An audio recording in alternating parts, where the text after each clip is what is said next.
ಪಾನವನ್ನೇರ್ತಿ ಅಂತ. ಶಿವನಾಮ ಸ್ಮರಣೆಯನ್ನು ನಾವು ಇಟ್ಕೋಬೇಕಾದ್ರೆ ಏನು ಪಡ್ಕೋಬೇಕು ಅಂತಂದರೆ ಸಂಪತ್ ಹರಣ ಆಗಬೇಕು ಅಂತ ಹೇಳ್ತಾನೆ. ನನ್ನದು, ನನ್ನ ಹತ್ರ ಇರ್ತಕ್ಕಂಥ ಕಾರ್ ದೊಡ್ಡದು, ನನಗಿರ್ತಕ್ಕಂಥ ಮನೆ ದೊಡ್ಡದು, ನನ್ನ ಹೆಂಡತಿ ಥರ ಇನ್ನೊಬ್ಬರು ಇಲ್ಲ, ನನ್ನ ಮಕ್ಕಳು ನನ್ನನ್ನು ಕೈ ಬಿಡೋದಿಲ್ಲ, ಇವೆಲ್ಲವನ್ನ ಅರ್ಥಕೊಂಡು ಆದಮೇಲಿಂದ ಏನಾಗುತ್ತೆ ಅಂತಂದರೆ ಕೊನೆಗೆ ನೀನು ಉಳಿತಿಯಲ್ಲ, ಆವತ್ತು ಕನಕದಾಸರು ಎಚ್ಚರಿಸ್ತಾರೆ, ಯಾರೂ ಸಂಗಡ ಬಾಹೋರಿಲ್ಲ ಅಂತ. ಸುತ್ತಲೂ ಕುಳಿತಿದ್ದ ಮಿತ್ರ ಬಾಂಧವರೆಲ್ಲ ಹೊತ್ತು ಹೋಯಿತು ಹೊರಗೆ ಹಾಕೆನವರು, ಹಿತ್ತಲ ಕಸಕ್ಕಿಂತ ಕಡೆಯಾಯಿತಿ ದೇಹ ಹೊತ್ತುಕೊಂಡೊಯ್ದು ಅಗ್ನಿಯಲ್ಲಿ ಬಿಸುಡುವರು, ಯಾರು ಸಂಗಡ ಬಾಹೋರಿಲ್ಲ ಅಂತ. ಎಷ್ಟು ಚೆನ್ನಾಗಿ ಹೇಳ್ತಾರೆ ನೋಡಿ. ಅಲ್ಲಿಗೆ ಏನು ಉಳ್ಕೊಳ್ತು? ಕೊನೆಗೆ ಉಳಿದಿದ್ದು ಶೂನ್ಯ. ಈಗ ನೋಡಿ ಯುವಜನೋತ್ಸವಕ್ಕೆ ಒಂದು ಮೆರುಗು ಬಂತು. ಸರ್, ಇಷ್ಟೆಲ್ಲ ಆದಮೇಲೆ ಏನು ಇಲ್ಲದೇದ್ಮೇಲೆ ನಾವು ಯಾಕೆ ಕೆಲಸ ಮಾಡೋದು ಅಂತ ಗೋಕಾಕ್ ಫಾಲ್ಸ್ ನೋಡಿದವ್ರು ಹೇಳಿದ್ರಲ್ಲ, ಅದೇ ರೀತಿ ನೋಡಿ. ಆ ಒಂದು ಚಿಂತನೆಯನ್ನು ನೀವು ಬೆಳೆಸ್ಕೋಬೇಕು ಅಂತಂದರೆ ಮೊದಲು ಏನೇನಿತ್ತು ಅನ್ನೋದನ್ನು ಎಂಜಾಯ್ ಮಾಡಬೇಕು. ಎಂಜಾಯ್ ಮಾಡಿದ್ಮೇಲೆ ನಿಮ್ಗೆ ಅರ್ಥ ಆಗುತ್ತೆ ಇದು ಟೆಂಪರರಿ, ಇದು ಪರ್ಮನೆಂಟು ಅಂತ. ಒಂದೇ ದಿನ ಒಂದೇ ಒಂದು ರುಚಿ ಗೊತ್ತಿಲ್ಲದೆ ಇರತಕ್ಕಂಥ ಒಂದು ತಿಂಡಿಯನ್ನು ಒಬ್ಬ ವ್ಯಕ್ತಿಗೆ ಹೇಳಿದ್ರೆ ಇದು ಏನು ಅಂತ ಕೇಳ್ತಾನೆ. ನಮ್ಮ ನಾಡಿಗೆ ಆಗಿದ್ದು ಅದೇ ಅನಾನುಕೂಲವೇ. ನಮ್ಮ ನಾಡಿನಲ್ಲಿ ಯುವಶಕ್ತಿ 18ರಿಂದ 35 ಇರ್ತಕ್ಕಂಥ ಯುವಶಕ್ತಿ ಏನಿದೆ ಅದು ಇಡೀ ಪ್ರಪಂಚದಲ್ಲಿ ಇವತ್ತು ಯಾವ ದೇಶದಲ್ಲೂ ಇಲ್ಲ. ಜಪಾನಲ್ಲಿ ಕೇಳಿದ್ರೆ ಎಲ್ಲ 70 ತುಂಬಿರೋರೇನೆ.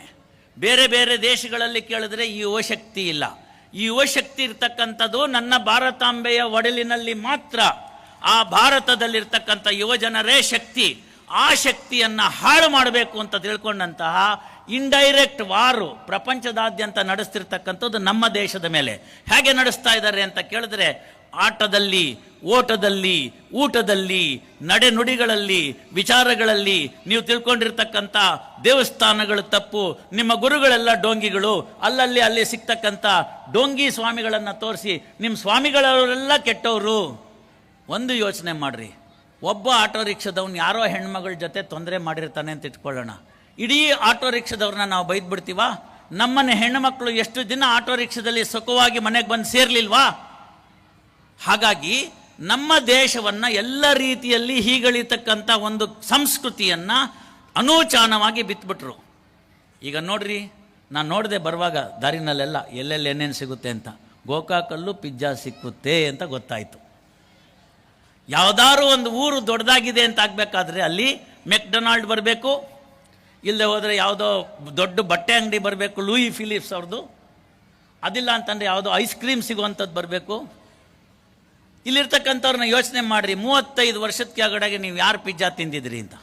20 ವರ್ಷದ ಕೆಳಗಡೆ ಯಾರೂ ತಿಂದಿಲ್ಲ. ಬೆಂಗಳೂರಿಗೆ ಹೋಗಿ ಬಂದವ್ರು ಯಾರೋ ತಿಂದಿರ್ಬೋದು. ತಿಂದ ಮೇಲೆ ಏನಾಯ್ತು ರೀ, 2 ದಿನ ಏನಾಗಬೇಕೋ ಬೆಳಗ್ಗೆ ಅದಾಗಲಿಲ್ಲ.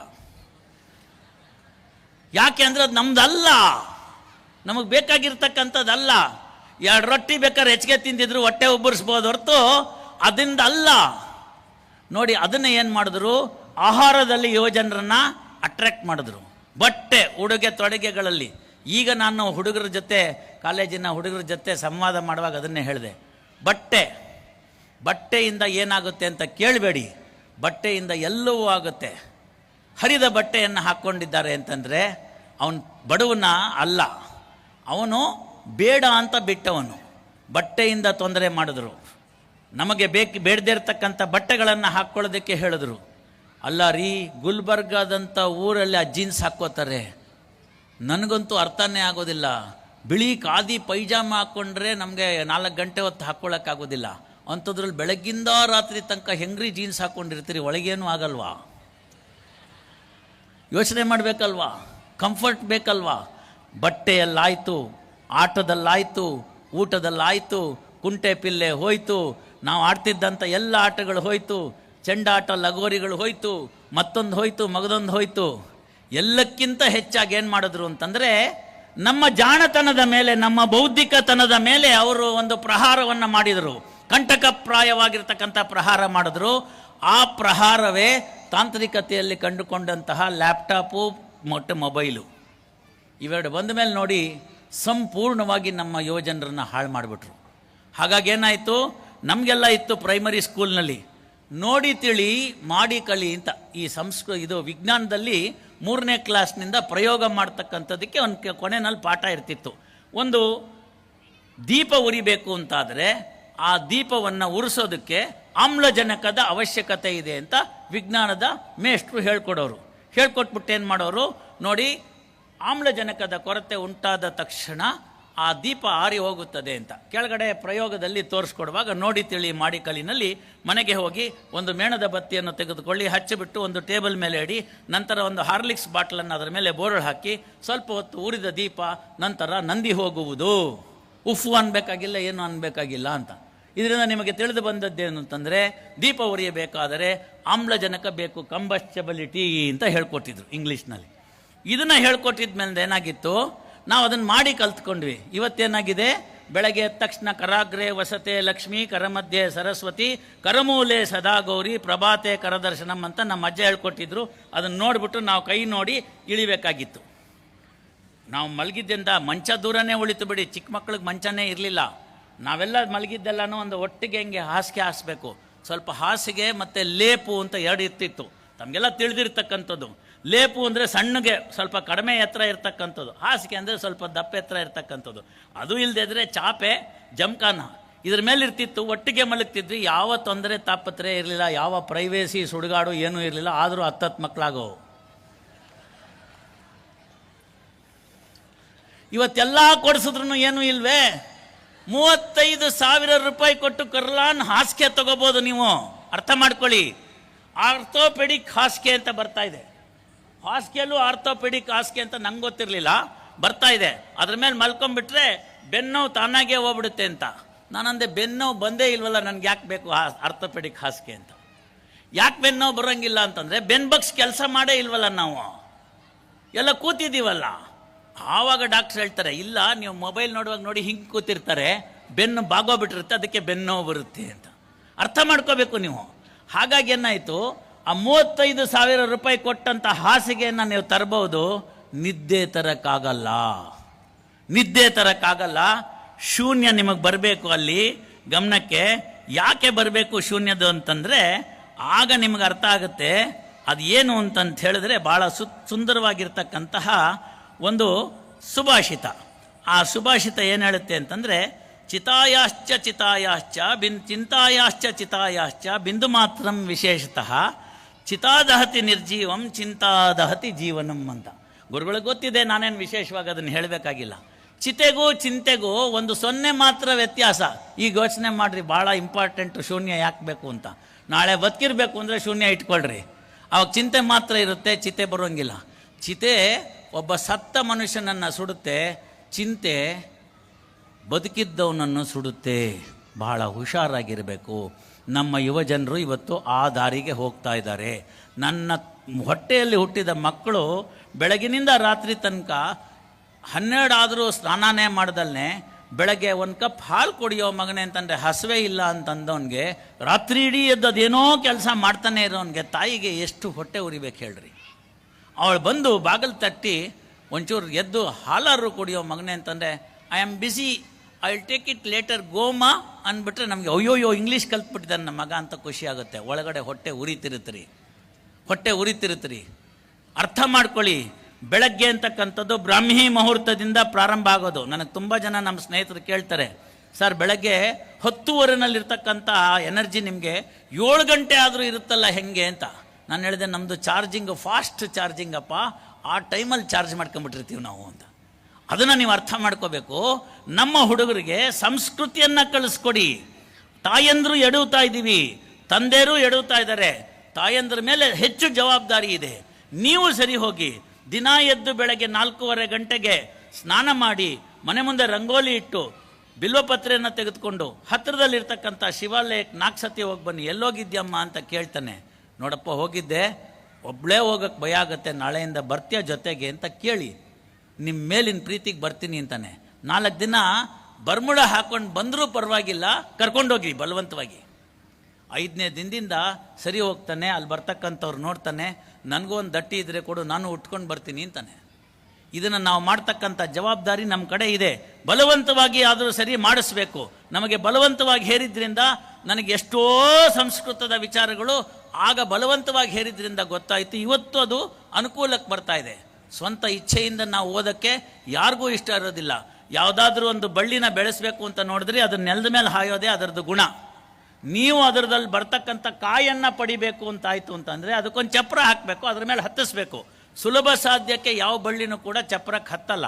ನೀವು ಅದಕ್ಕೆ ಕೊಟ್ಟು ದಾರ ಕಟ್ಟಿ ಹತ್ಸಿದ್ಮೇಲಿಂದ ಸಿಗ್ತಕ್ಕಂಥ ಫಲಗಳೇನಿದೆ, ಅದರಲ್ಲಿ ಸಿಗ್ತಕ್ಕಂಥ ಕಾಯಿ ಹಣ್ಣುಗಳೇನಿದೆ, ಅದನ್ನು ನೀವು ಪಡ್ಕೋಬೇಕಾದ್ರೆ ಮೊದಲು ಬಳ್ಳಿಯನ್ನು ನೀವು ಚಪ್ಪರ ಹಾಕಿ ಹತ್ತಿಸ್ಬೇಕು. ಅಲ್ಲಿ ನಾವು ಎಡವಿದ್ದೀವಿ, ನನ್ನ ಜನಾಂಗದವ್ರು ಎಡವಿದ್ದೀವಿ, ಅದನ್ನು ಬಿಡಬೇಕು. ಈಗ ನಮ್ಮ ಮಕ್ಕಳನ್ನ ಸರಿಪಡಿಸ್ಬೇಕು ಅಂತಂದರೆ ನಮ್ಮ ಕೈಯಲ್ಲಿದೆ, ಔಷಧಿ ನಮ್ಮ ಕೈಯಲ್ಲಿದೆ. ಯುವಜನರು ಹಾಳಾಗ್ತಾ ಇದ್ದಾರೆ ಅಂತ ಬರೀ ಹೇಳಿಬಿಟ್ಟು ಬಾಯಿ ಮಾಡಿಬಿಟ್ರು ಬಿಡೋದಲ್ಲ, ಯುವಜನರನ್ನ ನಮ್ಮ ಹತ್ರ ಸೆಳಿತಕ್ಕಂಥದ್ದು ಹೇಗೆ ಅಂತ ನೋಡಬೇಕಾಗಿದೆ. ಆ ಕೆಲಸವನ್ನು ತಾಯಂದರು ಮಾಡಿ ಮಠ ನಿಮ್ಮ ಪರವಾಗಿ ನಿಂತ್ಕೊಳ್ಳುತ್ತೆ. ಎಷ್ಟು ಸಂದರ್ಭಗಳಲ್ಲಿ ಯೋಜನೆಗೆ ಬೇಕಾಗಿರ್ತಕ್ಕಂಥ ಏನೇನು ಮಾರ್ಗದರ್ಶನಗಳು ಬೇಕು ಅದನ್ನು ಗುರುಗಳು ಕೊಡ್ತಾರೆ. ನನ್ನಂಥ 4 ಅಷ್ಟೋ ತಿಳ್ಕೊಂಡಿರ್ತಕ್ಕಂಥವ್ರು ಬಂದು ಹೇಳ್ತೀವಿ. ಇಷ್ಟಾದ ಮೇಲಿಂದ ಏನಾಗಬೇಕಾಗಿತ್ತು ಅಂತಂದರೆ, ನಮ್ಮ ದೇಶದ ಯುವಜನತೆಯನ್ನು ಯಾಕೆ ಹಾಳು ಮಾಡ್ತಾ ಇದ್ದಾರೆ ಅಂತ ಹೇಳ್ತೀನಿ ಕೇಳಿ.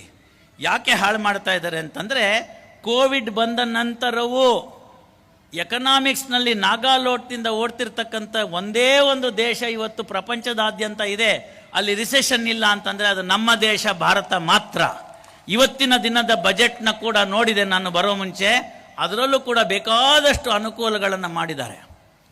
ಟೀಕೆಗಳು ಹೇಗೆ ಇರಲಿ, ನಾನೂ ತಮಾಷೆಗೆ ಅಂದಿದ್ದೀನಿ ನಿರ್ಮಲಾ ಸೀತಾರಾಮನ್ ಅವ್ರಿಗೆ, ಏನಪ್ಪ ರೂಪಾಯಿನಲ್ಲಿ 33 ರೂಪಾಯಿ ಇಸ್ಕೊಂಡ್ಬಿಡ್ತಾಳೆ ಅಂತ. 100 ರೂಪಾಯಿ ಬಂದರೆ 33 ರೂಪಾಯಿ ನಿರ್ಮಲಾ ಸೀತಾರಾಮನ್ಗೆ, 66 ರೂಪಾಯಿ ನನಗೆ, 1 ರೂಪಾಯಿ ಮಠಕ್ಕೆ ಅನುಕೂಲಕ್ಕೆ ಅಂತ ಇರ್ತಕ್ಕಂಥದ್ದು ನಂದು. ಟ್ಯಾಕ್ಸ್ ಫೈಲಿಂಗ್ ಈಸ್ ಈಸಿ ನಂದು. 100 ರೂಪೀಸ್ ಅಂದರೆ 66 for me, 33 for Nirmala, 1 rupee for the ದೇವರು ಅಂತ. Easiest filing of the cases. ಈಗ ನೀವು ಬೇಕಾದ್ರೆ ನಮ್ಮ ಮನೆಗೆ ಹೋಗಿ ನೋಡಿ, ಧಾರವಾಡದಲ್ಲಿ ನಾವು ಬೀಗ ಹಾಕ್ದಲ್ಲೇ ಬಂದಿದ್ದೀವಿ. ನಮ್ಮಿಬ್ಬರು ನಮ್ಮ ಸ್ನೇಹಿತರು ಇಲ್ಲೇ ಇದ್ದಾರೆ, ಗನ್ಮೆನ್ನು ಇಲ್ಲೇ ಇದ್ದಾರೆ, ನಮ್ಮ ಮನೆಗೆ ಬೀಗ ಹಾಕಿಲ್ಲ. ಯಾಕೆ ಅಂತ ಕೇಳಿದ್ರೆ, ಯಾರು ಹೋದ್ರೆ ಏನಾದ್ರು ತೊಗೊಂಬರ್ಬೇಕು ಅಂತ ಅವ್ರ ಹತ್ರನೇ ಏನಾದ್ರು ಇದ್ದರೆ ಅದನ್ನ ಇಟ್ಟು ಹೋಗ್ತಾರಲ್ಲಿ. ನನ್ನ ಹತ್ರ ಏನೂ ಇಲ್ಲ, ತೊಗೊಂಡು ಹೋಗೋಂಥದ್ದು ಏನೂ ಇಟ್ಟಿಲ್ಲ. ಅಲ್ಲಿ ತುಂಬ ಹುಡುಕಾಡಿದ್ರೆ ನೆನ್ನೆ ಕೊಟ್ಟಂಥ ಒಂದು 4 ಪುಸ್ತಕ ಸಿಕ್ಬೋದು, ಒಂದಷ್ಟು ಏನಾದ್ರು ನಂದು ಬಟ್ಟೆ ಬರೆಗಳು ಸಿಕ್ಬೋದು. ಇಷ್ಟು ನಿಶ್ಚಿಂತರಾಗಬೇಕು ಅಂತಾದರೆ ಕೆಳಗಿನಿಂದ ಇರತಕ್ಕಂಥ ಗಟ್ಟಿತನ ಏನಿದೆ, ಆ ಸಂಸ್ಕೃತಿ ಏನನ್ನು ಹೇಳ್ಕೊಟ್ಟಿದ್ದಾರೆ ಅದನ್ನು ನೀವು ತಿಳ್ಕೋಬೇಕು. ಅದನ್ನು ನಮಗೆ ಎಷ್ಟು ಚೆನ್ನಾಗಿ ಬಸವಣ್ಣವ್ರು ಕೊಡ್ತಾರೆ ಅಂತಂದರೆ, ಹರಿವ ಹಾವಿಗೆ ಅಂಜೆ, ಉರಿವ ನಾಲಿಗೆ ಗಂಜೆ, ಕತ್ತಿಯ ಮೊನೆಗಂಜೆ, ಒಂದಕ್ಕಂಜೆ ಒಂದಕ್ಕಳಕುವೆ, ಪರಸ್ತ್ರೀಗೆ ಪರಧನಕ್ಕೆ ಅಂತ ಹೇಳ್ತಕ್ಕಂಥದ್ದು. ಯುವಜನರಿಗೆ ಹೇಳ್ಕೊಡಿ, ನೋಡಪ್ಪ ನಿನಗೆ ನಾವು ಒಳ್ಳೆ ಕನ್ಯಾ ತೊಗೊಂಬಂದು ಲಗ್ನ ಮಾಡ್ತೀವಿ, ಅಲ್ಲಿ ಮಠ ಹೋಗೋರು ಬರೋರ್ನೆಲ್ಲರನ್ನು ಅಕ್ಕ ತಂಗಿ ಥರ ನೋಡು ಅಂತ. ಪರಸ್ತ್ರೀಗೆ ಪರಧನಕ್ಕೆ ಅಂತ ಭಾಳ ಅರ್ಥ ಮಾಡ್ಕೋಬೇಕಾಗಿರ್ತಕ್ಕಂಥದ್ದು. ಇದೊಂದನ್ನು ಪಾಲನೆ ಮಾಡಿಬಿಡಿ. ಪರಧನಕ್ಕೆ ಅಂತ ಒಂದನ್ನು ಪಾಲನೆ ಮಾಡಿಬಿಡಿ. ನಮ್ಮ ಎಲ್ಲ ಸರ್ಕಾರಿ ಅಧಿಕಾರಿಗಳಿದ್ದಾರೆ, ಅವ್ರನ್ನ ಕೇಳಿ, ಪರಧನ ನನಗೆ ಬೇಡ, ಪರಧನ ನನಗೆ ಶೂನ್ಯ ಅಂತ ಅನ್ನಿಸ್ಬಿಡ್ಲಿ. ನಾಳೆ ಬೆಳಗ್ಗೆ ಪ್ರಿವೆನ್ಷನ್ ಆಫ್ ಕರಪ್ಷನ್ ಆ್ಯಕ್ಟ್ನ ಕಿತ್ತಾಕ್ಬಿಡ್ಬೋದು. ಆಯ್ದಕ್ಕಿ ಲಕ್ಕಮ್ಮನ ಕಥೆಯನ್ನು ನೆನೆಸ್ಕೋಬೇಕು, ಅದನ್ನು ಮಕ್ಕಳಿಗೆ ಹೇಳಬೇಕು, ಶರಣ ಸಂಸ್ಕೃತಿಯನ್ನು ಕಲಿಸ್ಕೊಡ್ಬೇಕು. ನೀವು ಬೇಕಾದ ಸಂಸ್ಕೃತಿ ಕಲಿಸ್ಕೊಡ್ರಿ, ನನಗೆ ತೊಂದರೆ ಇಲ್ಲ. ಶಿವ ಅಂತನ್ರಿ, ವೆಂಕಟೇಶ್ವರ ಅಂತನ್ರಿ, ಗಣೇಶ ಅಂತನ್ರಿ, ಮತ್ತೊಂದನ್ರಿ, ಕುರಾನ್ ಓದಿಸ್ರಿ, ಬೈಬಲ್ ಓದಿಸ್ರಿ, ನಂದು ಏನೇನೂ ತಪ್ಪಿಲ್ಲ. ನಂದು ನನಗೆ ಓದಿಸೋದ್ರಲ್ಲಿ ಏನೂ ತಪ್ಪಿಲ್ಲ. ಅದರಲ್ಲಿರ್ತಕ್ಕಂಥ ಏನು ನೆಕ್ಟರ್ ಅಂತಿದೆ, ಸಾರಾಂಶ ಇದೆ, ಅದನ್ನು ಮೊದಲು ನೀವು ತಿಳ್ಕೊಳ್ಳಿ, ನಂತರ ಮಕ್ಕಳಿಗೆ ಹೇಳೋಣಂತೆ. ಆಚರಣೆ ಮೊದಲು, ನಂತರ ಎಲ್ಲರೂ ಫಾಲೋ ಮಾಡ್ತಾರೆ. ನೀವು ಯೋಚನೆ ಮಾಡ್ಕೊಳ್ರಿ. ಇಲ್ಲಿರ್ತಕ್ಕಂಥ ನನ್ನ ತಾಯಂದ್ರನ್ನ ಕೇಳ್ತೀನಿ, ನಿಮ್ಗೆ ಯಾರಿಗೆ 15 ವರ್ಷ, 18 ವರ್ಷ, 19 ವರ್ಷ, 20 ವರ್ಷದ ಮಕ್ಕಳಿದ್ದಾರೆ, ಅವರನ್ನು ಕೇಳ್ಕೊಳ್ಳಿ. ನೀವು ಕೊನೆ ಸರ್ತಿ ನೀವು ಶಿವರಾತ್ರಿಗೆ ಅವನ ತಲೆ ಮೇಲೆ ಎಣ್ಣೆ ಇಟ್ಬಿಟ್ಟು ಬಿಸಿನೀರು ಹಾಕಿ ಯಾವತ್ತು ನೀವು ಅವನಿಗೆ ಜಳಕ ಮಾಡಿಸಿರಿ ಅಂತ ಯೋಚನೆ ಮಾಡಿರಿ. ಎಲ್ಲರ ಬಚ್ಚಲ ಮನೆಗೂ ಹೆಡ್ ಆ್ಯಂಡ್ ಶೋಲ್ಡರ್ ಅಂತ ಬಂದ್ಬಿಟ್ಟಿದೆ ಶ್ಯಾಂಪು, ಅದನ್ನು ಹಾಕ್ಕೊಳ್ತಾನೇ ಇರೋದು. ಅದಕ್ಕೇನಾಯ್ತು ರೀ, ಆ ಎಣ್ಣೆ ಒತ್ತುವಾಗ ನನಗೆ ಚೆನ್ನಾಗಿ ನೆನಪಿದೆ, ನಮ್ಮ ತಾಯಿ ಎಣ್ಣೆ ಒತ್ತಿದ್ರೆ ನಮ್ಗೆ ಹೇಳ್ಕೊಟ್ಟಿದ್ರು. ತಾಯಿ ಏನೇ ಆದರೂ ಕೂಡ, ಎಣ್ಣೆನೇ ಒತ್ತುತ್ತಿದ್ರು ಕೂಡ, ನಿನ್ನ ಕಾಲು ಮುಟ್ಟಿ ಕಾಲಿಗೆ ಕೈಗೆ ಎಣ್ಣೆ ಹಚ್ತಾರೆ. ಅವ್ರು ನಿನ್ನ ಕಾಲು ಮುಟ್ಟಿದ ತಕ್ಷಣ ನೀನು ಅವಳು ಕಣ್ಣೊತ್ತಿಟ್ಕೋಬೇಕು ಅಂತ. ಇವತ್ತೇನಾಗಿದೆ ರೀ, ಅದೇ ತಾಯಿ ಮುಂದೆ ಕಾಲನ್ನ ಟೀಪಾಯ್ ಮೇಲೆ 2 ಕಾಲು ಹಾಕ್ಕೊಂಡು ಹೀಗೆ ನೋಡ್ತಿರ್ತಾನೆ ಮೊಬೈಲು. ತಾಯಿ ಬಂದರೂ ಅಷ್ಟೇ, ತಂದೆ ಬಂದರೂ ಅಷ್ಟೇ, ಗುರುಗಳು ಬಂದರೂ ಅಷ್ಟೇ, ಎಚ್ಚರ ಆಗೋಂಗಿಲ್ಲ ಅದು. ಇದು ನಮಗೆ ಯುವಜನರಿಗೆ ಆಗಿರ್ತಕ್ಕಂಥದ್ದು. ಇದಿಷ್ಟು ಫಿಸಿಕಲಿ ಇಂಟಲೆಕ್ಚುಯಲಿ ಮಾಡಿದ್ರೆ ಬಹಳ ದೊಡ್ಡದಾಗಿರ್ತಕ್ಕಂಥ ಒಂದು ವ್ಯೂಹ ನಡೀತಿದೆ. ಅರ್ಥ ಮಾಡ್ಕೊಳ್ಳಿ ಯುವಜನರು, ಇದನ್ನು ಅರ್ಥ ಮಾಡ್ಕೋಬೇಕು. ತಾಯಂದರು, ತಂದೆಯರು, ನಿಮ್ಮ ಮಕ್ಕಳು ಕರೆಕ್ಟ್ ಸಮಯಕ್ಕೆ ಬರ್ತಿಲ್ಲ ಮನೆಗೆ ಅಂದರೆ ಕಣ್ಣಿಡ್ರಿ, ತಪ್ಪಿಲ್ಲ. ಗೂಢಚಾರಿಕೆ ಮಾಡಿ ತಪ್ಪಿಲ್ಲ, ಪತ್ತೇದಾರಿಕೆ ಮಾಡಿ ತಪ್ಪಿಲ್ಲ. ನನಗೂ 2 ಮಕ್ಕಳು, ಅವ್ರು ಆ ಸಂದರ್ಭದಲ್ಲಿದ್ದಾಗ ನಾನು ಸಾಯಂಕಾಲ ಎಷ್ಟೊತ್ತಾದರೂ ಅವ್ನ ಮನೆಗೆ ಬರೋ ತನಕ ಕಾಯ್ತಾ ಇದ್ದೀನಿ. ಈಗ ಅವನು ವಕೀಲನಾಗಿದ್ದಾನೆ. ವಕೀಲನಾಗಿದ್ದರೂ ಕೂಡ ಅವ್ನು ಯಾವತ್ತಾರೋ ರಾತ್ರಿ ಲೇಟು ಅಂತಂದರೆ ಅವ್ನು ಬರೋ ತನಕ ನಾನು ಎದ್ದಿರ್ತೀನಿ. ಮಾರನೇ ದಿನ ಎಷ್ಟೇ ಹೊತ್ತಾಗಿದ್ರು ನಮ್ಮಪ್ಪ ಎದ್ದಿರ್ತಾನೆ ಅಂತ ಬೇಗ ಬರ್ತಾರೆ. ಅರ್ಥ ಮಾಡ್ಕೊಳ್ಳಿ ನೀವು. ಅವ್ರ ಮನಸ್ಸಲ್ಲಿ ಚುರುಚುರು ಅಂತಿರುತ್ತೆ, ನಮ್ಮಪ್ಪ ಎದ್ದಿರ್ತಾರಪ್ಪ ಬೇಗ ಹೋಗ್ಬಿಡೋಣ ಅಂತ. ಯಾಕೆ ಅಂತ ಹೇಳ್ತಾ ಇದ್ದೀನಿ ಅಂದರೆ, ಪರದೇಶಗಳಿಂದ ನಮ್ಮ ಮಕ್ಕಳಿಗೆ ವಿಷ ಉಣಿಸುವಂಥ ಡ್ರಗ್ಸ್ ಬರ್ತಾ ಇದೆ. ಅರ್ಥ ಮಾಡ್ಕೊಳ್ಳಿ ನೀವು. ಬೇಕಾದಷ್ಟು ಪ್ರಕರಣ ನಡೆಸ್ತಾ ಇದ್ದೀವಿ ನಾವು. ಮೊದಲು ತಂಬಾಕಿನಿಂದ ಶುರುವಾಗೋದು, ಗಾಂಜಾ, ನಂತರ ಬ್ರೌನ್ ಶುಗರು, ಇತ್ಯಾದಿ ಇತ್ಯಾದಿ ಇತ್ಯಾದಿ. ಮಕ್ಕಳನ್ನ ಹಾಳು ಮಾಡ್ತಕ್ಕಂಥ ಮೆಥಡ್ ಇದೆ. ಗಂಡು ಮಕ್ಕಳು ಅಷ್ಟೇ ಅಲ್ಲ, ಹೆಣ್ಣು ಮಕ್ಕಳುಗಳು ಕೂಡ. ತಾವೆಲ್ಲ ಟಿ ವಿನಲ್ಲಿ ನೋಡಿದಿರಿ. ಅವತ್ತು ಅವರೇನೋ ಕರೀದೇ ಇದ್ದಿದ್ರೆ 2026 ಬರ್ತಾನೆ ಇರಲಿಲ್ಲ. MG ರೋಡಲ್ಲಿ ಹೋಗಿ ಅವರೆಲ್ಲ ಅವೆಲ್ಲ ಮಾಡಿಬಿಟ್ಟು ಕೆಳಗೆ ಬಿದ್ದು ಹೊರಳಾಡಿ ಸರ್ಕಾರದವ್ರವ್ರಿಗೆ ಕಾರನ್ನ ಅವರೇ ಕೊಟ್ಟು ಕಳಿಸಿ ಅವ್ರ ಮನೆಗೆ ಬಿಡಿಸ್ದಿದ್ರೆ 2026 ಇಲ್ಲೆಲ್ಲಿಗೂ ಬರ್ತಾನೆ ಇರಲಿಲ್ಲ. ಇದು ಹೌದಾ ಅಲ್ವಾ? ಯೋಚನೆ ಮಾಡಿ. 26 ಫೆಬ್ರವರಿನಲ್ಲಿ ನಮಗೆ ಶಿವರಾತ್ರಿ ಬರುತ್ತೆ. ನಿಮ್ಮ ಮಕ್ಕಳು ಕೊನೆಯ ಸರ್ತಿ ಶಿವಾಲಯಕ್ಕೆ ಹೋಗಿ ದೀಪ ಹಚ್ಚಿದ್ದು ಯಾವತ್ತು ಅಂತ ಯೋಚನೆ ಮಾಡಿ. ನಿಮ್ಗೆ ಅವಾಗೆಲ್ಲ ಅನ್ನಿಸ್ಬೇಕು ಯುವಜನತೆ ದಾರಿ ತಪ್ಪಿದ್ದಾರೆ ಅಂತಂದರೆ ನೇರವಾಗಲ್ದೇದಾದರೂ ಕೂಡ ಪರೋಕ್ಷವಾಗಿ ನಾವೇ ಹೊಣೆಗಾರರು. ಗುರುಗಳಂದರು ಯುವಜನರಿಗೆ ಹೇಳಬೇಕು ಅಂತ. ಯುವಜನರಿಗೆ ಹೇಳ್ತಾ ಇದ್ದೀನಿ, ನನ್ನ ಅಣ್ಣ ತಮ್ಮಂದರು, ಅಕ್ಕ ತಂಗಿರು, ನನ್ನ ಮಕ್ಕಳ ಸಮಾನರು ಯಾರಿದ್ದಾರೆ ಅವ್ರಿಗೆಲ್ಲ ಹೇಳ್ತಾ ಇದ್ದೀನಿ, ನಿಮ್ಮ ತಾಯಿ ತಂದೆಯನ್ನು ಗೌರವಿಸ್ತಕ್ಕಂಥದ್ದು ಮೊದಲನೇದು ಮಾತು ಕಳೀರಿ. ನೀವು ಎಕ್ಸಾಮಿನೇಷನ್ ಎಷ್ಟೇ ಪ್ರಿಪೇರ್ ಮಾಡ್ಕೊಂಡು ಹೋಗಿರಿ, ಬೇಕಾದ ಮಾಡ್ಕೊಂಡು ಹೋಗಿರಿ, ಹೋಗೋ ಮುಂದೆ ನಿಮ್ಮ ತಂದೆ ಇದ್ದರೆ ತಂದೆ, ತಾಯಿ ಇದ್ದರೆ ತಾಯಿ, ಅವರಿಬ್ಬರು ಮನೆಯಲ್ಲೆಲ್ಲ ಕೆಲಸಕ್ಕೆ ಹೋಗಿದ್ದಾರೆ ಅಂತಂದರೆ ಅವರ ಅಜ್ಜ ಅಜ್ಜಿ ಯಾರಿರ್ತಾರೆ ಅವ್ರ ಕಾಲು ಮುಟ್ಟು ಹೋಗ್ರಿ. ನಿಮಗೆ ಅಕಸ್ಮಾತ್ ಕಷ್ಟವಾಗಿರ್ತಕ್ಕಂಥದ್ದು ಯಾವುದೇ ಒಂದು ಪ್ರಶ್ನೆಗೆ ಉತ್ತರ ಹೊಳಿಲಿಲ್ಲ ಅಂದರೆ ಇವರು ಮಟ್ಟು ಅವತ್ತು ಚೆನ್ನಾಗಿ ಮಾಡಪ್ಪ ಅಂಥೇಳಿ ಆಶೀರ್ವಾದ ಏನು ಮಾಡಿದ್ದಾರೆ ಅದರಿಂದ ಆ ಉತ್ತರ ನಿಮಗೆ ಹೊಳೆಯುತ್ತೆ, ಹೊಳೆದು ನೀವು ಉದ್ಧಾರ ಆಗ್ತೀರಿ ಅಂತಕ್ಕಂಥದ್ದನ್ನು ತಿಳ್ಕೊಳ್ಳಿ. ಇದು ನನ್ನ ಮಕ್ಕಳ ಸಮಾನರಾಗಿರ್ತಕ್ಕಂಥ ಯುವಜನರಿಗೆ ಹೇಳ್ತಕ್ಕಂಥದ್ದು. ಇದು ನನ್ನ ವೈಯಕ್ತಿಕವಾಗಿರ್ತಕ್ಕಂಥ ನಂಬಿಕೆಯನ್ನು ಹೌದು. ಇದು ಖಂಡಿತ ಮೂಢನಂಬಿಕೆ ಅಲ್ಲ, ಇದು ಮೂಲ ನಂಬಿಕೆ. ಅರ್ಥ ಮಾಡ್ಕೊಳ್ಳಿ, ಇದು ಮೂಲ ನಂಬಿಕೆ. ತಂದೆ ತಾಯಿಗಳು ಮಾತ್ರ ನಿಮ್ಮ ಯಶಸ್ಸನ್ನು ಆಶಿಸ್ತಕ್ಕಂಥವ್ರು. ನಿನ್ನ ಬೆಸ್ಟ್ ಫ್ರೆಂಡ್ ಅಲ್ಲ, ನಿಮ್ಮ ಮೇಷ್ಟ್ರಲ್ಲ. ಅಂತಹ ಮೇಷ್ಟ್ರುಗಳಿದ್ದರೂ ಈಗಿನ ಕಾಲದಲ್ಲಿ ಸ್ವಲ್ಪ ಕಷ್ಟ ಆಗಿದ್ದಾರೆ. ಹೇಗೋ ಇರಲಿ, ಕೆಲವು ಮೇಷ್ಟ್ರುಗಳು ಕೂಡ ಮನಸ್ಫೂರ್ತಿಯಾಗಿ ಹೇಳ್ತಾರೆ. ಇನ್ನು ಕೆಲವ್ರು ಮೇಷ್ಟ್ರಿದ್ದಾರೆ, ನಮ್ಮ ಸ್ಕೂಲಲ್ಲಿ ಚೆನ್ನಾಗಿ ನಂಬರ್ ಬರಬೇಕು, ನಾವು ಚೆನ್ನಾಗಿ ಉದ್ಧಾರ ಆದರೆ ನಮ್ಮ ಸ್ಕೂಲೇ ನಂಬರ್ 1 ಅಂತ ಎಲ್ರಿಗೂ ಕಾಪಿ ಹಚ್ಚಿಬಿಡೋದು. ಅದಲ್ರಿ, ಅದು ಉಪಯೋಗ ಆಗೋದಿಲ್ಲ ರೀ. ತೆಂಗಿನ ಮರ ಹತ್ತೋರನ್ನ ಎಲ್ಲಿ ತನಕ ಹತ್ತಿಸ್ಬೇಕು ನೋಡ್ರಿ, ಕೈ ನಿಲ್ಕೋ ತನಕ ಹತ್ತಿಸ್ಬೋದು. ಅಲ್ಲಿಂದ ಆಚೆಗೆ ಅವ್ನು ಹತ್ತೋದು ಬರಬೇಕು. ಬರೀ ಹತ್ತಿದ್ರೆ ಸಾಲ್ರಿ, ಇಳಿಯೋದನ್ನು ಕಲಿಬೇಕ್ರಿ. ಒಂದು 4ನೇ ಕ್ಲಾಸಿನ 5ನೇ ಕ್ಲಾಸಿನ ಪದ್ಯ, ಮೂಡುವನು ರವಿ ಮೂಡುವನು, ಕತ್ತಲೊಡನೆ ಜಗಳಾಡುವನು ಅಂತ. ಮೂಡಣ ರಂಗಸ್ಥಳದಲ್ಲಿ ನೆತ್ತರು ಮಾಡುವನು ಕುಣಿದಾಡುವನು ಅಂತ. ಏರುವನು ರವಿ ಏರುವನು, ಬಾನೊಳು ಸಣ್ಣಗೆ ತೋರುವನು, ಏರಿದವನು ಚಿಕ್ಕವನಿರಬೇಕಲೇ ಎಂಬ ಮಾತನ್ನು ಸಾರುವನು ಅಂತ ತಿಳಿಸ್ಕೊಟ್ಟಂಥ ಕವಿಗಳಿರ್ತಕ್ಕಂಥದ್ದು. ಭಾರತ ಹುಣ್ಣಿಮೆ, ಮುಂದಿನ ಭಾರತದ ಹುಣ್ಣಿಮೆಯಲ್ಲಿ ಇವತ್ತು ನಾನು ಏನು ನಿಮ್ಮ ಹತ್ರ ಒಂದು 20ರಿಂದ 25 ನಿಮಿಷವನ್ನು ಕಳೆದಿದ್ದೇನೆ, ಅದು ಸಾರ್ಥಕವಾಗಬೇಕು ಅಂತಂದರೆ ನಿಮ್ಮಲ್ಲಿರ್ತಕ್ಕಂಥ ಒಬ್ಬ ಹುಡುಗ ಬಂದು ನಮ್ಮ ಮುರುಘರಾಜೇಂದ್ರ ಗುರುಗಳ ಹತ್ರ ಕಾಲಿಗೆ ಬಿದ್ದು, ಗುರುಗಳೇ ಮುಂದಿನ ವರ್ಷ ಶರಣ ಸಂಸ್ಕೃತಿ ಉತ್ಸವದಲ್ಲಿ 5 ತೊದಲು ನುಡಿಗಳನ್ನು ಆಡ್ತೀನಿ, ಅವಕಾಶ ಮಾಡಿ ಅಂತ ಕೊಟ್ಟರೆ ಅವತ್ತಿನ ದಿವಸ ನೀವು ನಾನು ಇವತ್ತು ಪಟ್ಟ ಶ್ರಮ ಸಾರ್ಥಕವಾಗುತ್ತೆ. ಗುರುಗಳಿಗೆ ಖಂಡಿತ ಸಂತೋಷವಾಗುತ್ತೆ. ಗುರುಗಳು ಕೂಡ ನಾನು ಕೂಡ ಎಲ್ಲರೂ ಕೂಡ ಕಲ್ತಿದ್ದು ಮನೆಯೇ ಮೊದಲ ಪಾಠಶಾಲೆ ಅಂತ, ತಾಯಿಯೇ ಮೊದಲ ಗುರುವು ಅಂತ, ಆ ಇಂದ ಹಿಡ್ಕೊಂಡು ಅಪ್ಪ ಅಮ್ಮ ಅಂತ ಹೇಳಿಸಿ, ಅವ್ವ ಅಜ್ಜ ಅಂತ ಹೇಳಿಸಿ ಕಲಿಸ್ತಕ್ಕಂಥದ್ದು. ಇವತ್ತು ಮುರುಘರಾಜೇಂದ್ರರು ಆಧ್ಯಾತ್ಮಿಕದಲ್ಲಿ ದೊಡ್ಡ ಕೆಲಸವನ್ನು ಮಾಡಿದ್ದಾರೆ. ಇತರ ಗುರುಗಳು ಕೂಡ ಅವರಿಗೆ ಬಹಳ ಸಹಾಯ ಹಸ್ತವನ್ನು ಕೊಟ್ಟಿದ್ದಾರೆ. ನಾನು ಕೂಡ ಆ ತೊದಲು ನುಡಿಗಳಿಂದಲೇ ಅ ಇ ಈ ಅನ್ನು ಕಲಿತಂಥದ್ದಂದಲೇ ಇವತ್ತು ನಿಮ್ಮ ಮುಂದೆ ನಿರರ್ಗಳವಾಗಿ ಇಂಗ್ಲೀಷ್ ಮೀಡಿಯಂನಲ್ಲಿ ಓದಿದ್ರು ಸಹ ಕನ್ನಡದಲ್ಲಿ ಸ್ವಚ್ಛವಾಗಿ ಮಾತಾಡೋಕ್ಕೆ ಬರ್ತಿದೆ ಅಂದರೆ ಅದಕ್ಕೆ ನನ್ನ ತಾಯಿ ಹೊಣೆಗಾರ್ತಿ. ಆದ್ದರಿಂದ ತಾಯಿ ತಂದೆಯ ಸೇವೆಯ ಯೋಗ ಬರಬಾರದೆ ಬಾಳಿನಲ್ಲಿ ಬೇಗ ಅಂತ. ನಾವು ಮಾತಾ ಪೂರ್ವ ರೂಪಂ ಪಿತೋತ್ತರ ರೂಪಂ ಅಂತ ಎಲ್ಲ ಅನುಶಾಸನದಲ್ಲಿ ಬೃಹದಾರಣ್ಯಕದಲ್ಲಿ ಎಲ್ಲವನ್ನ ಕೇಳ್ತಿರ್ತೀವಿ. ನಾವು ಅದನ್ನು ಕೇಳಿದ್ರೆ ಸಾಲದು. ತಾಯಿ ತಂದೆಯರನ್ನ ಚೆನ್ನಾಗಿ ನೋಡ್ಕೊಳ್ಳೋದನ್ನು ಕಲಿಬೇಕು. ವೃದ್ಧಾಶ್ರಮಕ್ಕೆ ಮಕ್ಕಳನ್ನು ಅಟ್ಟಿದ್ದೀವಿ ಅಂತ ಮಕ್ಕಳು ಸೇರಿಸ್ಬಿಟ್ಟಿದ್ದಾರೆ ಅಂತ ಭಾಳ ಬೇಜಾರು ಮಾಡ್ಕೊಂಡು ಹೇಳ್ತಾರೆ. ಕಾರಣ ಯಾರು? ನಾವು ನಮ್ಮ ಅತ್ತೆ ಮಾವನ ಹೇಗೆ ನೋಡ್ಕೊಂಡಿದ್ದೀವಿ ರೀ, ನಮ್ಮ ಅಪ್ಪ ಅಮ್ಮನ ಹೇಗೆ ನೋಡ್ಕೊಂಡಿದ್ದೀವಿ. ಮಕ್ಕಳು ಏನು ಮಾಡ್ತಾರೆ ರೀ, ನೋಡ್ತಿರ್ತಾರೆ. ಓಹೋ ಹೀಗೆ ಮುಂದೆ ನಮ್ಮ ಅಪ್ಪ ಅಮ್ಮ ವಯಸ್ಸಾದಾಗ ಅವ್ರಿಗೂ ಒಂದು ಜಾಗ ತೋರಿಸ್ಬೇಕು ಅಂತ ವೃದ್ಧಾಶ್ರಮಕ್ಕೆ ಸೇರಿಸ್ತಾರೆ. ಭಾಳ ಬೇಸರದ ಸಂಗತಿ ನೆನ್ನೆಲ್ಲ ಮೊನ್ನೆ ಈಗ ಒಂದು 4-5 ದಿವಸಗಳಲ್ಲಿ ನನ್ನ ಕಣ್ಣಿಗೆ ಬಂದಿತ್ತು. ಏನು ಅಂತ ಹೇಳಿದ್ರೆ, ನಿಮ್ಮ ತಾಯಿ ತೀರ್ಕೊಂಡಿದ್ದಾರೆಪ್ಪ ಅಂತ ಅಮೆರಿಕದಲ್ಲಿರ್ತಕ್ಕಂಥ ಒಬ್ಬ ಹುಡುಗನಿಗೆ ಹೇಳ್ತಾರೆ. ಅವನು ಹೇಳ್ತಾನೆ, what is the expenditure for the funeral ಅಂತ. ಅಂದರೆ ಅವರ ಅಂತ್ಯ ಸಂಸ್ಕಾರಕ್ಕೆ ಹಣ ಎಷ್ಟು ಬೇಕು ಹೇಳಿ, ಬ್ಯಾಂಕ್ ಟ್ರಾನ್ಸ್ಫರ್ ಮಾಡ್ತೀನಿ ಅಂತ. ಇಂತಹದೇ ಒಂದು ಶರಣ ಸಂಸ್ಕೃತಿ ಉತ್ಸವದಲ್ಲಿದ್ದು ತನ್ನ ತಂದೆ ತಾಯಿಯನ್ನು ಕಳೆದುಕೊಂಡು ಪ್ರಪಂಚದಲ್ಲಿರ್ತಕ್ಕಂಥವರೆಲ್ಲ ನನ್ನವರು, ಇವನಾರವ ಅನ್ನೋದಿರಯ್ಯ, ಇವ ನನ್ನವ ಅನ್ನವ ಅಂತ ಕರೆದಂತಹ ಒಬ್ಬ ವ್ಯಕ್ತಿ ಆ ವೃದ್ಧಾಶ್ರಮದ ಮ್ಯಾನೇಜರು. ಅವನು ಉತ್ತರ ಕೊಡ್ತಾನೆ ಟೆಲಿಫೋನಲ್ಲಿ, ನಿನ್ನ ಹಣ ನಿನ್ನ ಹತ್ರನೇ ಇಟ್ಕೋ, ನಿನ್ನ ಯೋಗ್ಯತೆಗೆ ನಿನ್ನ ತಾಯಿಗೆ ಬೆಂಕಿ ಇಡೋ ಅಂತ ಪುಣ್ಯ ಸಿಕ್ಕಲಿಲ್ಲ, ಆ ತಾಯಿ ನನ್ನ ತಾಯಿ, ಅದಕ್ಕೆ ನಾನು ಬೆಂಕಿ ಇಡ್ತೀನಿ, ನಿನ್ನ ದುಡ್ಡು ನೀನೇ ಇಟ್ಕೋ ಅಂತ. ಇದು ನಿಮ್ಗೆ ಅರ್ಥ ಆಗಬೇಕಾಗಿರೋದೇನು ಅಂತಂದರೆ, ಕಾನ್ವೆಂಟ್ ಸ್ಕೂಲ್ಗೆ ಹಾಕ್ಬಿಟ್ಟು ಮಕ್ಕಳಿಗೆ ಬರೀ ದುಡ್ಡು, ಮಾರ್ಕ್ಸು, ನಿನ್ನ ಒಳ್ಳೆ ಸಂಪಾದನೆ, 10K 11K 15K 15 15 CR ಅಂತ ಖುಷಿ ಪಟ್ಕೊಂಡು ಅವತ್ತಿನ ದಿವಸ ನೀವು CR ಅಂತ ನೋಡಿಬಿಟ್ಟೆಲ್ಲನೂ 15 ಕೋಟಿ ಬಂತು ಅಂತ ಆ ಸ್ಯಾಲ್ರಿ ಸ್ಲಿಪ್ ನೋಡಿದಾಗ ನಿಮ್ಮ ಮನಸ್ಸಿನಲ್ಲಿ ಬರಬೇಕಾಗಿತ್ತು, ಈ 15 ಕೋಟಿ ತಗೊಳ್ಳೋನು ವಾಪಸ್ ನಮ್ಮ ದೇಶಕ್ಕೆ ಬರ್ತಾನ, ನಾನು ಕೊನೆ ಕಾಲದಲ್ಲಿ ಊರಿಗೆ ಹೋಲಾಗ ಆಶ್ರಯ ನಿಲ್ತಾನ ಅಂತ. ನಿಮಗೆ ಅವತ್ತು ಬರಲಿಲ್ಲ ಅಂತ ಹೇಳಿದ್ರೆ, ಇವತ್ತು ಅವನು ವೃದ್ಧಾಶ್ರಮಕ್ಕೆ ಸೇರಿಸಿದ್ದೀನಿ, ವಾಪಸ್ ಬರಲಿಲ್ಲ ಅಂದರೆ ತಪ್ಪು ನಮ್ಮದೂ ಇದೆ. ಇದನ್ನೆಲ್ಲ ತಿಳ್ಕೊಳ್ಳಿ.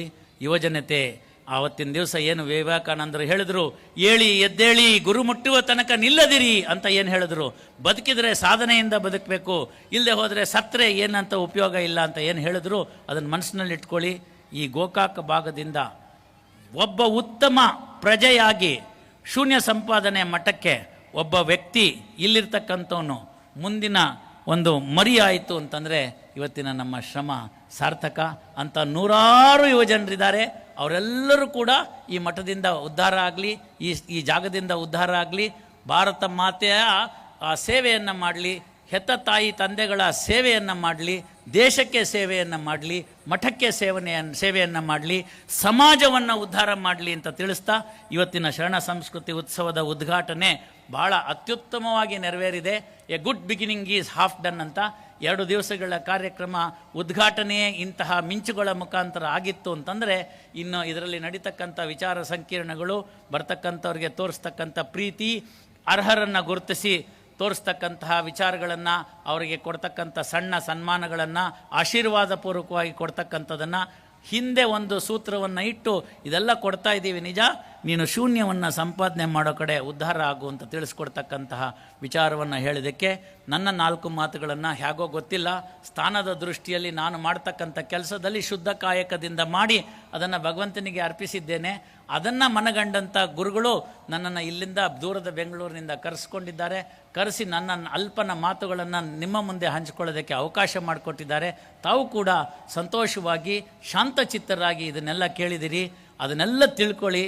ಒಂದು ತಿಳ್ಕೊಳ್ಳಿ, ಈ ಜೀವನ ನಿಮ್ಮದು, ಅದನ್ನು ಸರಿಪಡಿಸ್ಕೊಳ್ತಕ್ಕಂಥದ್ದು ನಿಮ್ಮದು. ನೀವು ಕೆಟ್ಟವರಲ್ಲ, ನಿನ್ನ ಗಂಡ ಕೆಟ್ಟವರಲ್ಲ, ನಿಮ್ಮ ಅಜ್ಜ ಕೆಟ್ಟವರಲ್ಲ, ಅತ್ತೆ ಮಾವ ಕೆಟ್ಟವರಲ್ಲ, ಕಾಕ ಗೀಕ ಯಾರು ಕೆಟ್ಟವರಲ್ಲ. ಹಾಗಿದ್ಮೇಲೆ ನಮ್ಮ ಮಕ್ಕಳು ಹೆಂಗೆ ಕೆಟ್ಟವರಾಗ್ತಾರೆ?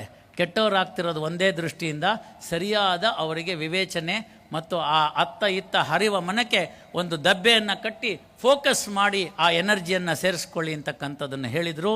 ಓ ಜಂಬೂದ್ವೀಪದ ನಿವಾಸಿಗಳೇ, ವೀರರೇ, ಕಬ್ಬಿಣದ ಮೈಗಳನ್ನ ಉಳ್ಳವರೇ, ಕಬ್ಬಿಣದ ಸ್ನಾಯುಗಳನ್ನು ಉಳ್ಳವರೇ, ಧಮನಿಗಳಲ್ಲಿ ರಕ್ತ ಕುದಿತಿರ್ತಕ್ಕಂಥದ್ದನ್ನಿರಬೇಕು ಅಂಥ ದೇಶವಾಸಿಗಳು ನನಗೆ ಬೇಕು ಅಂತ ವಿವೇಕಾನಂದರು ಕೇಳಿದ್ರು. ನಿಮ್ಮಲ್ಲೆಲ್ಲ ಆ ಶಕ್ತಿ ಇದೆ, ಯುವಜನರಲ್ಲಿ ಆ ಶಕ್ತಿ ಇದೆ, ನಿಮ್ಮ ಮಕ್ಕಳಲ್ಲಿ ಆ ಶಕ್ತಿ ಇದೆ. ಅದನ್ನು ಫೋಕಸ್ ಮಾಡಿದ್ರೆ ಲೇಸರ್ ಥರ ನೇರವಾಗಿ ಹೋಗಿ ಎಂತಹ ಅಭೇದ್ಯವಾದ ಕೋಟೆಯನ್ನು ಕೂಡ ಮಾಡುತ್ತೆ. ಪರರಾಷ್ಟ್ರದವರು ನಮ್ಮ ಮೇಲೆ ಹೇಳಿರ್ತಕ್ಕಂಥ ಸಾಂಸ್ಕೃತಿಕ ದಾಳಿಯನ್ನು ತಡೆಗಟ್ಟಬೇಕು ಅಂತಂದರೆ ಸರ್ಕಾರದ ಯಾವುದೇ ನೀತಿಗಳಿಂದ ಸಾಧ್ಯವಿಲ್ಲ. ಅದಕ್ಕೆ ನಾವೇ ತಯಾರಾಗಬೇಕು. ಹೊರಗಡೆಯಿಂದ ಬರ್ತಕ್ಕಂಥ ಯೋಧರನ್ನು ನಾವು, ಹೊರಗಡೆ ರಾಷ್ಟ್ರದ ಶತ್ರು ರಾಷ್ಟ್ರಗಳನ್ನ ಅವರನ್ನು ತಡಿಲಿಕ್ಕೆ ಉತ್ತಮವಾಗಿರ್ತಕ್ಕಂಥ ಸೈನಿಕರ ಶಕ್ತಿ ಇದೆ. ಈ ಭಾಗದಿಂದ ಬಹಳಷ್ಟು ಜನ ಸೈನಿಕರಲ್ಲಿ ಹೋಗಿ ಕೆಚ್ಚದೆ ಒಡ್ಡಿ ಗುಂಡುಗಳು ನನಗೆ ಬೀಳಲಿ ಅಂತಕ್ಕಂಥ ಧೈರ್ಯವಂತರಿದ್ದಾರೆ. ಆದರೆ ನಮ್ಮ ದೇಶದ ಒಳಗಡೆನೇ ಇರತಕ್ಕಂಥ ಶತ್ರುಗಳನ್ನ ಓಡಿಸೋದಕ್ಕೆ ಶೂನ್ಯ ಸಂಪಾದನೆ ಮಠದಂಥ ಶರಣ ಸಂಸ್ಕೃತಿ ಉತ್ಸವ ಕಾರಣವಾಗಬೇಕು ಅಂತ ಹೇಳ್ತಾ ನನ್ನ 4 ಮಾತುಗಳಿಗೆ ವಿರಾಮ ಹೇಳ್ತಾ ಇದ್ದೀನಿ. ಎಲ್ಲವನ್ನು ಕೂಡ ಶೂನ್ಯ ಸಂಪಾದನೆ ಮಠದ ಗುರುವಿನಲ್ಲಿ ಅರ್ಪಿಸ್ತಾ ಇದ್ದೀನಿ. ನನ್ನದೇನು ಅಲ್ಲ, ನಾನು ಗುರುವೇ, ನಾನು 1-0 ಗೆಲ್ಲಿ ಬೆಲೆ ಇದೆ ಅಂತ ತಿಳಿಸ್ತಾ ನನ್ನ ಮಾತುಗಳಿಗೆ ವಿರಾಮ ಹೇಳ್ತಾ ಇದ್ದೀನಿ. ಭದ್ರ ಸುಭದ್ರವಾದುದು ಭಾರತದ ಧರ್ಮ ಸಂಸ್ಕೃತಿಯ ಅಡಿಪಾಯ. ಇದು ಸಂತರು ಶರಣರು ಮಹಂತರು ಹಾಕಿದ ಪಾಯ. ಪೂರ್ಣತೆಯತ್ತ ಸಾಗಲಿ ಭಗವಂತನಿತ್ತ ಈ ಕಾಯ, ಸದ್ಬಳಕೆಯಾಗಲಿ ಸಾರ್ಥಕವಾಗಲಿ ನಮ್ಮ ಯುವಕರ ಪ್ರಾಯ, ನಮ್ಮ ಯುವಕರ ಪಾಯ ಎಂಬ ಅರ್ಥದಲ್ಲಿ ಅತ್ಯಂತ ಮನೋಜ್ಞವಾದ ಮೌಲ್ಯಭರಿತ ಮಾತುಗಳನ್ನು ಆಡ್ತಾ, ಕೋಟಿ ಹಣವಿರಲೇನು ಫಲ ಬಂತು, ಸಾಟಿಯಾಗದು ಜನ್ಮದಾತರಿಗೆ, ಲೋಕವನ್ನೇ ತೂಗಿದರೂ ಅದು ತೂಕವಾಗದು ತಂದೆ ತಾಯಿಗೆ ಎಂಬ ಮಾತನ್ನ ನೆನಪಿಸಿರುವಂತಹ ಮಾನ್ಯ ಉಚ್ಚ ನ್ಯಾಯಾಲಯದ ನ್ಯಾಯಮೂರ್ತಿಗಳು ಮಾನನೀಯ ಶ್ರೀ ವಿ ಶ್ರೀಶಾನಂದ ಸಾಹೇಬರಿಗೆ ತಮ್ಮೆಲ್ಲರ ಅಭಿಮಾನದ ಚಪ್ಪಾಳೆಗಳೊಂದಿಗೆ ಮತ್ತೊಮ್ಮೆ ಧನ್ಯವಾದಗಳನ್ನು